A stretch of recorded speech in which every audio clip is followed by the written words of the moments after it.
Tal como prometido, estamos de volta para lhe trazer o segundo episódio desta série de 5 que preparamos para si.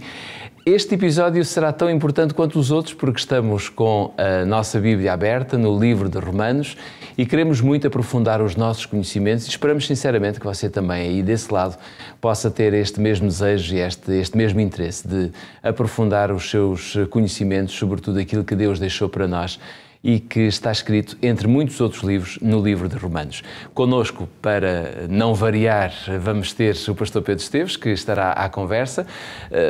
Pedro, muito obrigado mais uma vez por estares connosco. Como é habitual, começamos pelo sumário. Qual foi o sumário de hoje ou qual é o sumário de hoje? Muito simples, mas muito importante. Hoje nós vamos analisar a diferença entre uma religião centrada no homem, que é um dos grandes riscos de todo o fenómeno religioso, e a diferença, então, eu dizia, como uma religião centrada em Deus e naquilo que Deus faz. Para isso é necessário abrirmos a nossa Bíblia e convido a si, que está desse lado, a poder abrir também a sua, se estiver por perto, ou então a seguir a nossa leitura, que se encontra em Romanos capítulo 4, versículos 6 a 8. Ora, leia connosco. Assim também Davi declara bem-aventurado o homem a quem Deus imputa a justiça sem as obras, dizendo, bem-aventurados aqueles cujas maldades são perdoadas e cujos pecados são cobertos. Bem-aventurado o homem a quem o Senhor não imputa o pecado. Esta é uma leitura de Romanos capítulo 4, versículos 6 a 8. Pedro, de que modo, no fundo Paulo usou esta expressão de Davi, de que modo esta referência a Davi pode ser lida como, eu diria, uma explicação daquilo que é a justificação pela fé? Sim, eu acho que temos aqui uma magnífica explicação mesmo, mesmo se Paulo aqui não utiliza a expressão justificação pela fé, mas ele está a fazer naturalmente uma reflexão ao longo destes capítulos, e aqui estamos a entrar mais a fundo no capítulo 4, e eu penso que está bem formulada essa ideia. É uma explicação que está aqui de justificação pela fé. Eu diria mesmo que Paulo vai, no fundo, com estas palavras que tinham sido ditas por Davi, que ele está a citar, não é? E a fazer-lhes esta interpretação, se quisermos, de que o que Davi está a dizer é que bem-aventurado é o homem a quem Deus imputa justiça, ou seja, em que a justiça deste tipo de homem, não é? Porque no fundo, não se está a falar de um homem em concreto, está-se a falar de uma forma de estar. Este homem tipo que obtém justiça, mas sabe que é porque Deus lhe a concede. Uma justiça não condenatória, mas de libertação. De libertação. No fundo, eu diria que Paulo está aqui a ir mesmo ao centro, ao coração do que é a salvação, do que é a justificação. Se quisermos dito talvez de uma forma que eu acho que é mais abrangente, do que é o projeto de Deus para o relacionamento que Ele quer estabelecer com o ser humano, sabendo Deus que o ser humano está numa condição de pecado, em que a natureza pecaminosa faz parte da nossa própria condição humana, e por isso Davi e as palavras que Davi usou servem para o apóstolo Paulo como uma espécie de referência para esta compreensão central mesmo. É como se estivéssemos a falar mesmo do Evangelho. Então, talvez possamos explorar isto melhor dizendo o seguinte.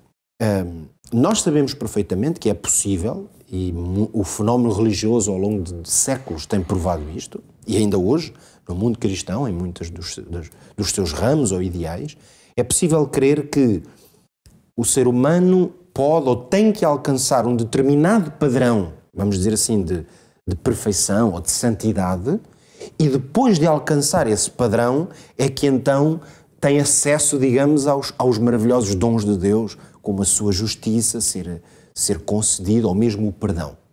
É como se uma determinada condição da parte do homem ele tenha que alcançar para poder obter alguma coisa da parte de Deus. Neste caso, o resultado qual vai ser?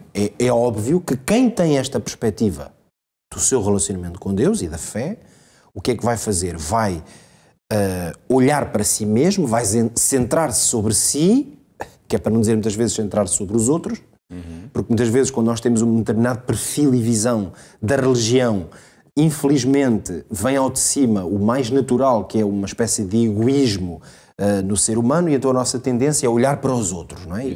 E ver também se os outros estão nessa fasquia ou não. Mas eu dizia que a tentação aqui qual é? Olharmos para nós mesmos e tentarmos perceber se estamos a atingir ou não essa fasquia. Normalmente isso como é que vai acontecer? Vai ser medido Tem que haver indicadores. Exato. Porque se a percepção que eu tenho é que eu tenho que atingir determinados objetivos mínimos e então é que eu posso aceder a alguma coisa da parte de Deus, nomeadamente a salvação, a vida eterna, ou mesmo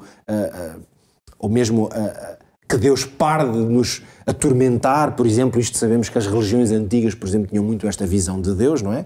Eles tinham que atingir determinados mínimos para que Deus parasse de enviar o sol a mais ou a chuva a mais. Então a ideia é sempre, Deus deve ter objetivos mínimos, como se fossem os indicadores de Deus, e eu tenho que cumprir esses indicadores.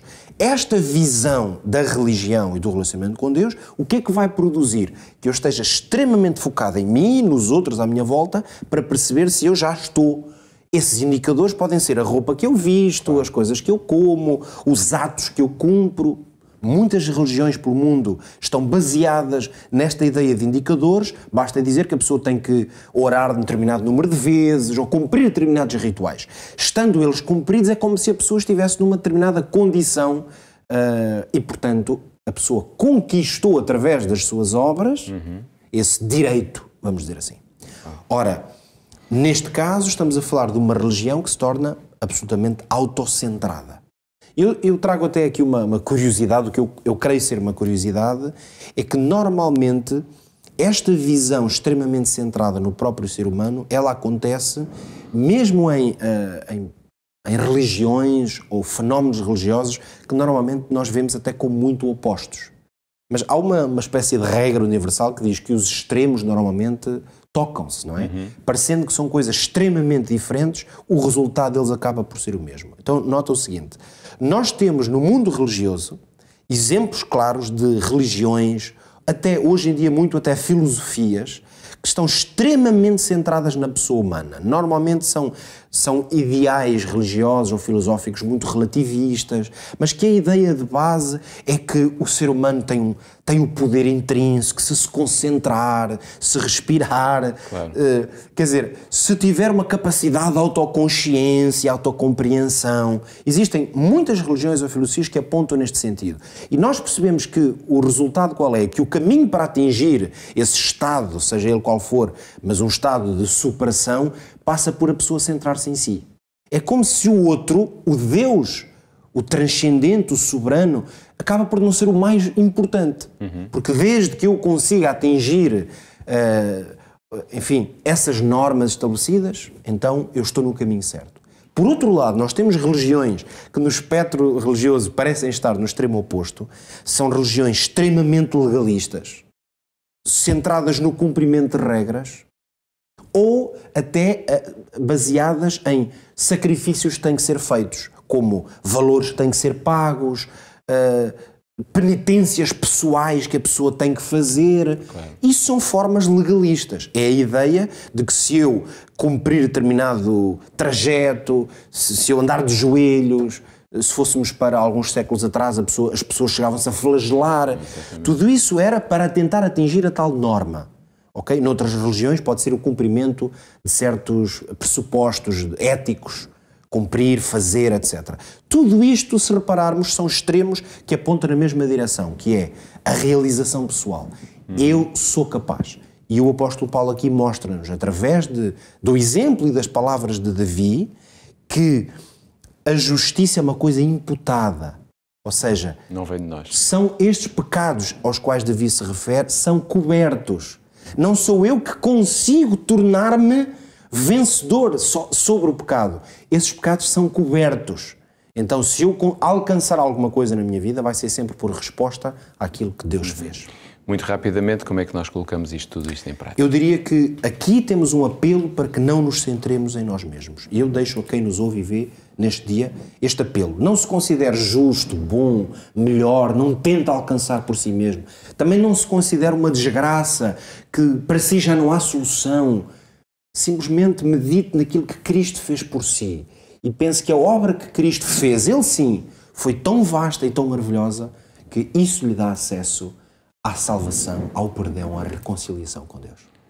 Acredito que Deus tem um projeto extraordinário para si e Ele está no seu encalço.